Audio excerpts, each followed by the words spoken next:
turi būti pirkiniai. Tai gali būti ir tam tikra papildoma informacija, pavyzdžiui, lytis, išsimokslinimas to žmogaus, kuris ateina į parduotuvę, ir tai irgi gali būti item seto rinkiniai. Tai kiekvienas item setas, jisai turi savo dydį, jis, aišku, tiesiog priklauso nuo to, kiek tų itemų tame item sete yra. Tai item setas Cake, Pepsi ir Milk, ir dydis yra lygus 3. Na ir, aišku, duomenų analizai mums yra įdomiausi dažni item setai, kurie yra pakankamai populiarūs mūsų toje veikloje, kad mes tiesiog galėtume tą informaciją kažkaip tai panaudoti. Tai populiarumas item seto jis yra prašomas naudojant taip vadinamą supportą. Dabar kaip tas supportas yra skaičiuojamas. Item seto, sakysim, yra iš 2 produktų sudarytas item setas, produktas A ir produktas B. Tai jo supportas yra tiesiog transakcijų kiekis, kuriame tas item setas pasitaiko. Ir SQL serveryje mes turime tam skirtą parametrą minimum support, kuris leidžia specifikuoti, kokių produktų rinkiniai, kaip dažnai pasitaikantis produktų rinkiniai, jau mums yra įdomus analizai. Nes jeigu tai yra labai retas tam tikros produktų kombinacijos, jos galbūt ir įdomios mums būtų, bet iš verslo pusės mes paskui nieko su to negalėtume padaryti, nes nebūtų tiesiog naudos.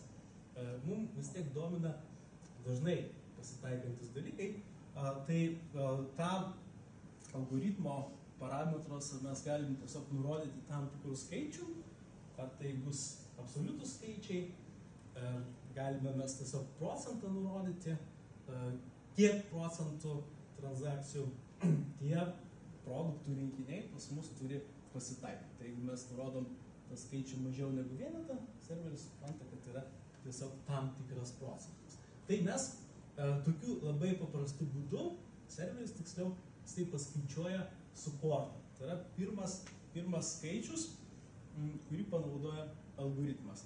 Toliau, antras dalykas, tai yra tikimybė, kartais dar vadinama confidence, tai yra tam tikra savybė, tos mūsų asociacijų taisyklės, kuri yra paskaičiuojama žiūrint, kaip įtakoja produkto A buvimas krepšelyje, kad atsirastų arba būtų produktas B.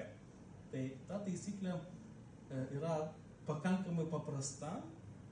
Mes žiūrim, koks yra palaikymas to item seto A ir B, lyginant su to vienu produktu. Ir mes matome faktiškai procentinę išraišką, kad jeigu produktas A yra, kokia yra tikimybė, kad atsiras ir produktas B. Galima sakyti tiesiog procentinė išraiška. Ir vėlgi mes turime parametrą, minimum probability, kuris leidžia nukirsti tas taisyklės, kurios yra nelabai tikėtinos. Tai yra probability. Toliau, sekantis dalykas, tai yra item setų svarba, kartais tai yra vadinama liftu, ir mes norim palyginti, reiškia, ar tie produktai, jie vienas kitą įtakoja tame pirkėjo krepšelyje. Tai formulė yra vėlgi pakankamai paprasta.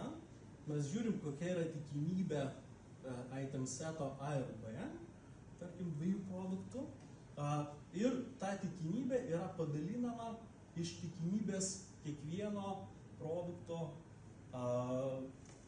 atskirai. Tarkim, mes turim 50% šansą, kad produktas A bus visose mūsų pirkimuose.